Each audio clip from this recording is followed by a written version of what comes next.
A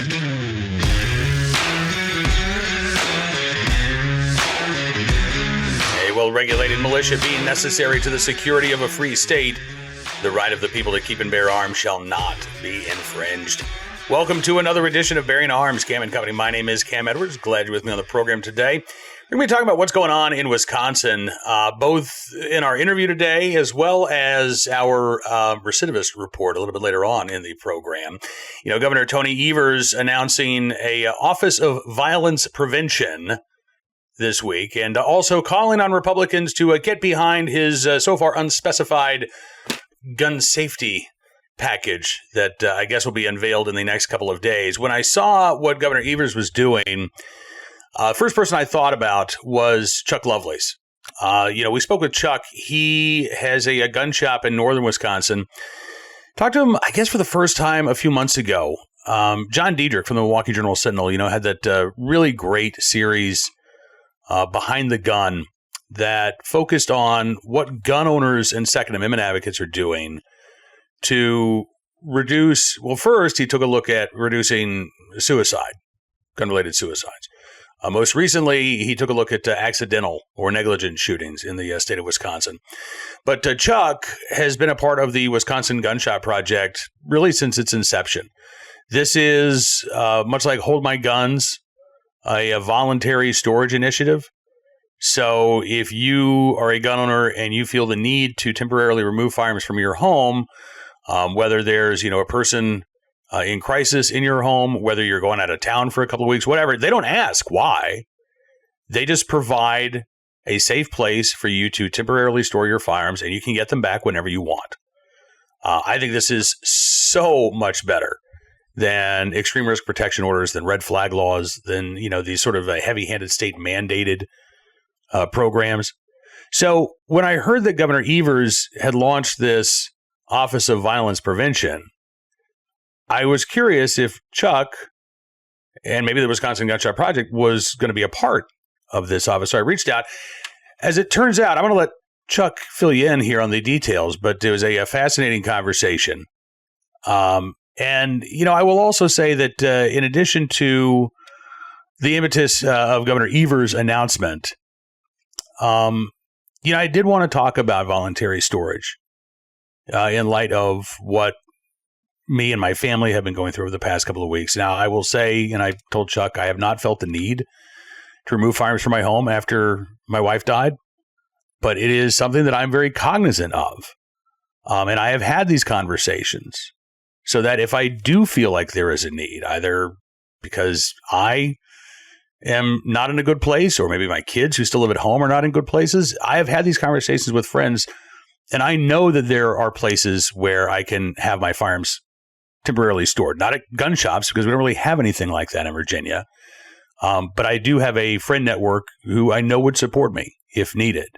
And I think, again, that these conversations are so crucial. We cannot be afraid to have these conversations because, again, it's ultimately about saving the lives of the people that we love and that we care about. And this is something that I know is very near and dear to Chuck's heart. It's near and dear to my own. And again, I thought we had a great conversation, some really surprising information coming from Chuck when it comes to the approach that Governor Evers and Wisconsin Democrats have taken over the past few years. So take a look and a listen. Chuck, thanks so much for coming back on the show, sir. It's so good to see you again. You too as well. Happy New Year. Happy New Year to you. And you were the first person I thought of when I saw this story about Governor Evers there announcing the Office of Violence Prevention, as well as using this as an opportunity to say, oh, yeah, we've got this, gun safety package that is coming. And, so I want to start, Chuck, with this whole idea of an Office of Violence Prevention, right? I think there are some programs out there, some community violence intervention programs that are effective, that are not about infringing on people's rights, and maybe, do deserve some support. But I think there's also a lot of gun control activism that gets lumped into this idea of, violence prevention. So I'm curious, you've been involved in the Wisconsin Gunshot Project pretty much since the beginning, right? Yep. Since I was the first shop in the state to have it and incorporate it. And then from there, we we actually designed and um, built the parameters for the safe storage initiative as well, where not just educating retailers and their employees on the signs of somebody who may be in a potential crisis time, but also offering a place for them to come that's a neutral third party, not necessarily law enforcement, not necessarily forcing their hand, but saying, we don't care why you need to store them, but we're Hmm. willing to store them for you until you're in a place where you can, better be involved with them. So to me, I mean, it sounds like that is one of those things that I would have no issue with that receiving state funding or grants. And Governor Evers says we got $10 million in federal funds we're putting towards this office, got to make that available automatically. What has what has the state of Wisconsin's reaction been or involvement been with the Wisconsin Gunshot Project? Have they been supportive? Have they offered grants? Have you been able to work with the state on these initiatives in the past? So it's a mixed batch when we're dealing with this, Okay, because obviously when you're there and standing in front of the policymakers, they're all supportive about this concept. sure. And, you know, Senator Jesse James is an amazing state senator. He was a state representative when I started working with him. And he's pushed forward legislation multiple times to be able to set up grants for gun shops to be able to, apply for a grant to get a safe to do safe storage. And every single time it's gone through, you know, it'll get approved at one level and it'll get, knocked down at the next level. And what I found, and the part that's very frustrating for me and that I've had to really temper my response to over the years now, what I found is that they're all about, let's make this visible in the public eye. But then when it's time for it to pass and it fails, nobody talks about it until the next year when they can push something forward. Right. And I've spoken in front of both the state Senate and Assembly, and I've spoken at special um, town hall meetings in regards to these programs because I think they're important. People don't realize a lot of the small gun shops that are around the country, we're all privately owned. We don't have the backing of your Cabela's, your Gander Mountain, your big name stores. So when we're, bringing in guns, yes, our guns are a little more expensive usually because we have to make a little more profit and we don't get the bulk buying discount that the big box stores get. But on the flip side, when you've got a problem with that gun, you come back to us and we help you fix it or resolve it. You don't get that kind of service always at those big stores. Yeah. And so when we talk about, okay, we're going to offer this storage program, but we want you to have it in a fire resistant or fireproof safe. And when you're offering it, being able to tell people we keep them securely stored in this safe so that even though we're insured for it, if something were to happen, we've got fire prevention around them. So that's an 800 all the way up to, $2,000 investment for these small shops to make. Right. And for some small shops, a $2,000 investment is 50% of their monthly profit. Yeah. And people don't realize that.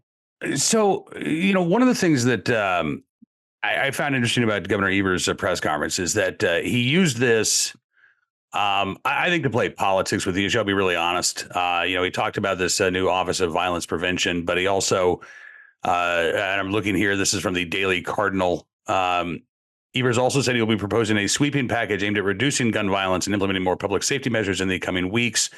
And, again, basically called on Republicans to, get on board with these gun control measures. And while he's doing all of this, again, according to the Daily Cardinal, he was Mayor Satya Rhodes Conway from Madison Police Chief Sean Barnes, and, quote, violence prevention advocates joined Evers and applauded the governor's efforts to address increased violence in the state.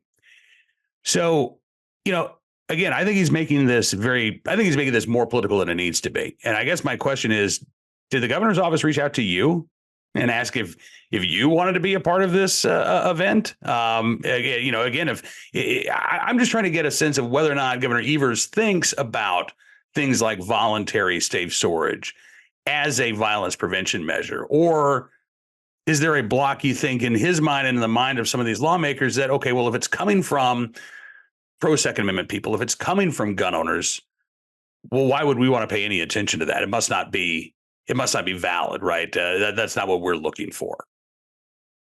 Well, it is a politics game. Let's be honest. When they push forward these measures and they title them as public safety measures, Mm-hmm. that right there tells me that they don't want to actually put what it is. And you can go through and check all of the polls, and they're gonna a majority of the time, Marquette Law did a poll and said that 80% of respondents, favored increased measures for obtaining a firearm. And well, 80% of the people they polled, was that 80% of their students? Was that, where are they getting this poll from? I've Right. noticed since I've noticed since moving from the Dane County area all the way north to Price County, where, I'm literally 45 minutes south of Lake Superior. I'm pretty close to about as far north as you're going to get in Wisconsin. And it's a completely different environment here. It's a completely up here, especially in the hunting environments. Those firearms are a specific tool. There are people who collect, yes, but there are more people that if they don't have the opportunity to go hunting, they may not have a full freezer, Mm-hmm. and they may have, difficulties feeding their family. And since I've been up here, funny enough, I've actually had more interaction with different groups and spoken at a lot of different events about this. Um, and I think part of it is because I do have a little more time to be able to do it, but also it's because it's kind of started taking a global effect. John Dietrich did an amazing layout um, in the State Journal that he was actually nominated for, and I believe won a national um, news award in regards to this entire session that he put together about Wisconsin under the gun. Yeah. And you know, if you get the chance to look it up, amazing, Oh yeah. set of arguments. That's how I. It's That's how I phenomenal. mean. I would not have been introduced to you were it not for John Dietrich. And we see so much anti-gun reporting that when you see something that truly is fair, and I think objective, when it comes to reporting on gun owners, gun ownership, and these issues, it really stands out. And so I've been very pleased to have John on the program on multiple occasions. I think he is really doing incredible work at again, just covering this issue fairly, right? And it's not about so much of the time when you see reporters write or do a news package on these issues, it starts with the premise that we need more gun control, right? And John didn't start with that premise. He didn't finish with that premise, right? It really was exploring. Okay, well, what are gun owners doing? What, in fact, I think informing his audience that, hey, you know what? Gun owners are concerned about these things too. It's just that they don't believe that we can ban our way to safety. They don't believe that things like, universal background checks or gun-free zones are effective at preventing violence. But it doesn't mean they don't care. In fact, I would say, Chuck, I mean, you're an example of somebody who cares very much. And not just about what happens to your consumers and your customers, but you care about the people in your community. And I think that's the vast majority of gun owners across the country feel that same way. Well, and we were lucky enough to have the Captain John D. Mason Suicide Prevention Program out of the Milwaukee VA really take up the flag on this. And they've got an amazing website now called BeThereWis.org. And it's an awesome website because it gives you information on safe storage measures, suicide prevention techniques, and it gives you an interactive map where there's over 40 different shops in the state now that offer safe storage. And that's just in the last 5 years. That's fantastic. And honestly, I mean, I live in Virginia and we don't really have anything like that. And, this was something I started thinking about several months ago when my wife started really getting sick, because I didn't know how I would react when she passed away. And I was very much open to the idea of, okay, if I think that I need to take my gun somewhere else because either I'm worried about myself or I'm worried about my kids who still live at home, I started talking to friends. And, thankfully I've got a lot of friends who are collectors. They've got some safes and they were more than willing to store my guns with them if need be. And I have not felt the need to do that, but I am very much aware. And I am constantly asking myself, and I'm constantly looking at my kids, and I'm talking to my kids, and I'm, kind of gauging where they are with grief. And if I ever felt like, okay, this is something that I need to do, I wouldn't hesitate to do it. But not everybody has that friend circle, right? Not everybody has that person they can go to. And that's why programs like Absolutely. what you're doing are so critically important. Because what happens if you're a Well, gun owner that's and you're just it. surrounded by friends who don't own guns, who don't have safes? Maybe your family members don't really like the fact that you own guns, right? So you can feel even more alone and isolated in those situations. Well, and let's be honest, the stigma of someone who may be in a potential crisis time, people don't like to publicly declare it. And now they're much more open to it now than they were even 10 years ago. But Hmm. to publicly declare that you're having an issue, for a lot of gun owners, when you do the background check, there is a question on there if you've ever been mentally adjudicated, um, and had to turn in your firearms due to a mental health issue. And if you answer yes to that question, technically you are, um, not Yeah, able to you're buy prohibited, the right? firearm. You're Yeah. prohibited. And, that's where when they talk about public safety measures, you asked if they had reached out at all to me about this. And no, they didn't. I've heard nothing but crickets. And again, I'm like you said, I'm very passionate about this. I've had veterans that are friends of mine that have completed suicide, and I've had family members and friends that have as well. And it's a very um, passionate topic for me to go on because there are always signs. And I commend you first of all for having the mental fortitude to realize that you might not be okay or your kids might not be okay, and realizing that it's okay to not be okay, Yeah. and it's okay to reach out to your friends. And a majority, let's be honest, men, we don't talk about feelings real well. Right. But when you've got friends that you can rely on and say, hey, I'm not in a very good place, can I store these over at your house for 6 months or 3 months or whatever until I'm in a better place? I don't know a single gun owner friend of mine that would look at me and say, well, no, I don't want to be part of that. Right. Yeah. And Yeah. the relief that we've gotten from some people when they find out we offer the program, not even if they use it, Hmm. but if they find out that we offer the program and they say, well, I don't really want to share my personal information. All I need is your name and address for my logbook. It's none of my business what you're going through right now. I don't need to know if it's you that's having the potential crisis, your significant other, or one of your children. Or maybe it's a family member that's coming to stay with you because they're having difficulties. That's none of my business.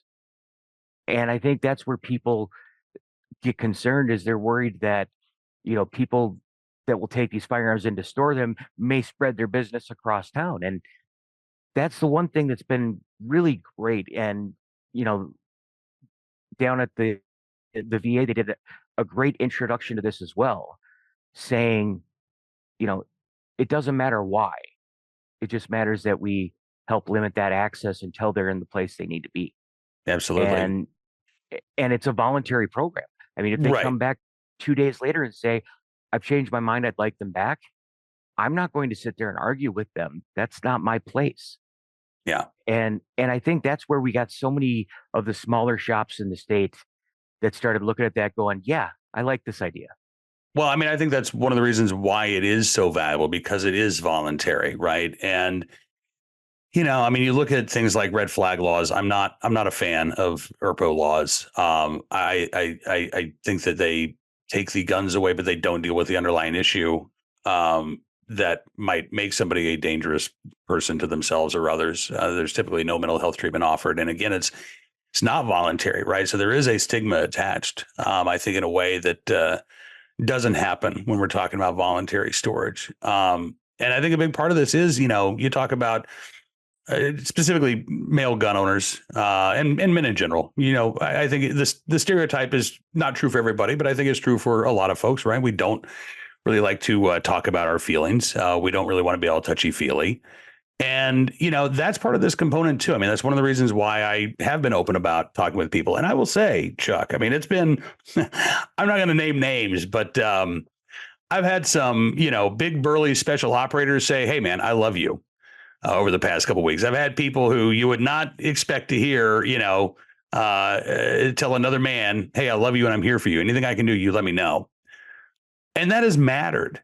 It really does make a difference. And so one of the things that, along with what you're doing, one of the things I hope that we can do as gun owners and as Second Amendment advocates is also, again, let people know it's okay to be a support system. It's okay to reach out. It's okay to say to somebody who you're friends with, or even somebody that you're not that friends with, I care about you, and know that you are cared about and know that you are cared for. Because we are a community at the heart of what we do. And, there is this tie that binds us all together. And I think it is that love of shooting, whether it's competitive shooting, whether it's hunting, whether it's recreational shooting, the respect that we have for our right to keep and bear arms. There are some commonalities that can, bridge a lot of divides. And so when we are open, again, to establishing those bonds, and to creating that community, or at least embracing that community, and then I think we can look out for each other. And I think that that's really, really important these days. So, Chuck, unfortunately, listen, we're going to run out of time here. I've got only just a couple of minutes left on my free Zoom meeting. Understand. But I really appreciate everything you're doing. I appreciate you reaching out and joining me on the show today. And I hope that we can have you back in the future. If there are FFLs out there, either in Wisconsin or outside of the state, who want to know more, can they reach out to you? What's the best place to turn to if they want more information about, voluntary storage programs, like what's going on in Wisconsin? So the VA's website is BeThereWisconsin.org, and it's the words "be there," BETHEREWIS.org. That's a great informational site for right within the state of Wisconsin.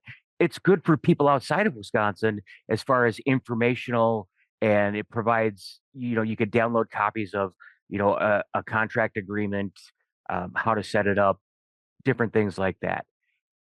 But, people, if they ever want to reach out to us, they can reach out to us through our website, essentialshootingsupplies.com. You can hit the contact us. They can find us on Facebook. We're also on Instagram. I mean, we do the social media aspect as much as we can. And we try to keep people updated with what we're doing and posting things, but it's kind of a fight with the social media platforms to, maintain a presence. Yep. So, but otherwise, look us up on the website, Essential Shooting Supplies. All right. We pop up right on the web, right on Google, and they can even just send us a message or give us a phone call. I'm always willing to provide people information or advice. And, that's the biggest thing here is together we're going to make it better. Absolutely. And you can't do it on your own. So again, Happy New Year, my friend. And please, anytime you need any input, please feel free to reach out. I definitely will be doing that. We're going to have you on again in the very near future. Chuck, again, thank you for everything you're doing. Stay warm up there in northern Wisconsin. All right, my friend? I will try. Thanks, Cam. All right, we'll talk to you soon. My thanks to Chuck for coming on the program. Looking forward to having him back again in the future. And, before we get to our good deed of the day and our recidivist report and our armed citizen story, I will say that I'll just give a little tip. And I don't know if this will work for everybody, but it has worked for me. And it's something that I learned years ago. I would say within the first year or two of Missy's initial diagnosis, when she was going through chemo for the first couple of times. She was losing her hair. She felt like crap, couldn't get out of bed for weeks at a time. I learned then that when there's a lot of big, heavy stuff going on in your life, it helps to look for those small blessings, because sometimes the big ones are hard to find, right? But if you can look for something small, and it can be as small as, man, that's a beautiful sunrise. which is actually what I thought this morning when I woke up at 5 o'clock for some reason and couldn't go back to bed. At least I was up to see the sunrise. And it was a beautiful sunrise. And I took in the time to appreciate that. The other small blessing I had today, I found out that the Amish grocery store right across the street from where I live has the best sausage and gravy biscuits that I have had since I left Oklahoma. Well, with the exception of Missy's. Those were hard to top. But so the second best that I've had since I left Oklahoma. That, again, not a huge thing in the grand scheme of things, but when you're looking for those small blessings, you can find them. And again, I think that it is when you start looking for those small blessings, again, even when you got heavy stuff going on in your life, at least in my case, it makes the burden a little bit easier. So there you go. There's Cam's tip of the day. All right, let's turn our attention now to today's Armed Citizen story, our good deed of the day, and our recidivist report. We will start there with a case out of Wisconsin. As I mentioned earlier, here's the headline: Waukesha drive-by shooting, man sentenced to probation. Yeah. Weird. And I don't think Governor Evers is going to be talking much about this case, but one of two men convicted in a 2023 Waukesha drive-by shooting was sentenced this week to 5 years of probation. 26-year-old Rashawn Williams pleaded no contest last month to attempted first-degree intentional homicide. And then an additional charge was dismissed, endangering safety by reckless use of a firearm. Now, according to, I think this is Fox 6 in Milwaukee, according to Fox 6, the court initially sentenced Williams to 3 years in prison and 5 years probation. I mean, that's still, as far as I'm concerned, a slap on the wrist for attempted homicide. But it gets even worse because the judge who sentenced Williams to 3 years in prison and 5 years of probation stayed the prison sentence entirely and told Williams, you're on 5 years probation. So no prison time whatsoever for attempted first-degree intentional homicide, attempted murder. Straight probation.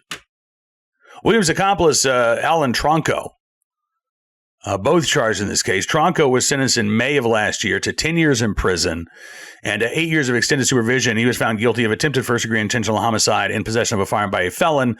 Again, he did not take a plea deal. He was convicted by a jury of his peers. Williams did take the plea deal and, again, gets a slap on the wrist. In this drive-by shooting, at least one individual was shot. It was a graze wound to a leg. It apparently started at a house party in Waukesha. Tronco and another man started arguing. Argument spilled outside the apartment building. There was punches thrown. Tronco then got into Williams' Jeep and drove after the other guy. Court Commissioner David Herring said that Tronco's response, according to the complaint, was to get with his friend, grab the firearm out of the glove compartment, start shooting at the car to the point that the other person was hit. And again, he was sentenced to 10 years in prison, which, with, good behavior, time spent behind bars, awaiting trial, probably be out in 5. But better than what his accomplice received. Again, nothing more than probation for attempted first-degree murder. Now, today's Armed Citizen story, kind of a tragic one.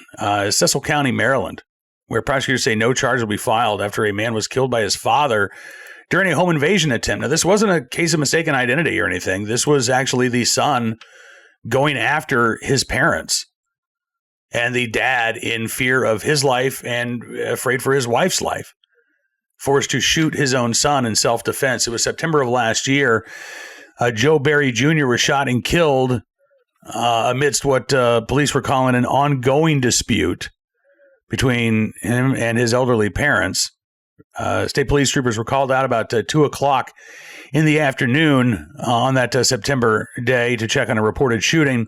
They found Barry outside, suffering from multiple gunshot wounds. Inside the home, they found Barry's 80-year-old father, who declined medical treatment, as well as a 78-year-old woman believed to be his mom, who had to be taken by ambulance to a local hospital for treatment of injuries that were not from gunfire. According to authorities, the preliminary investigation determined that the assailant and his dad had gotten into an argument, and Mr. Barry tried to break into his parents' home before his dad retrieved a firearm and shot him. This week, the Cecil County State Attorney's Office announced that they would not be prosecuting the shooting, saying that the gunshot wound to Barry's torso resulted in his death, but was a justified use of force because Barry's father, again, was in fear for his life.